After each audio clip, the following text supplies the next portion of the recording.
Mercredi, dans un post, Trump balance. C'est le moment d'acheter. Et quelques heures plus tard, il annonce une pause sur les droits de douane. Résultat, la bourse explose.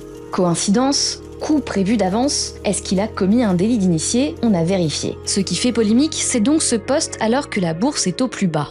Trump balance en capital, c'est le moment d'acheter, avec ses initiales qui sont aussi celles de son entreprise. Et puis le timing, 4 heures plus tard, Trump annonce une pause de 90 jours sur les taxes douanières. Résultat, l'action de sa propre entreprise bondit, plus 20%. Et ça ne s'arrête pas là.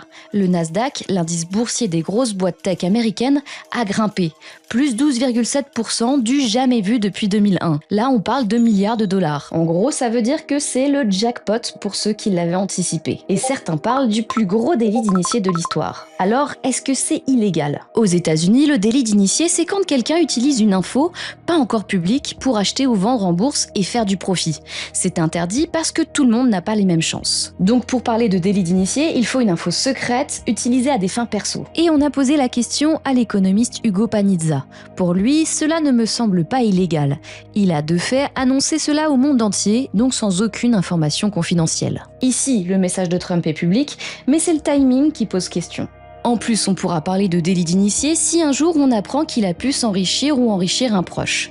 Et c'est bien ce que veulent savoir plusieurs élus démocrates. Adam Schiff veut une enquête publique, Elizabeth Warren parle carrément de corruption, et Alexandria Ocasio-Cortez demande à tous les élus qui ont acheté des actions dans ce laps de temps de se déclarer. Mais du côté des pro-Trump, on répond que tout était prévu, c'était sa stratégie, c'était son plan. Sauf que d'après le Washington Post, entre mardi et mercredi soir, Trump a enchaîné les coups de fil avec des sénateurs républicains, des figures de la finance et des chefs d'État étrangers comme Karine Keller-Souter.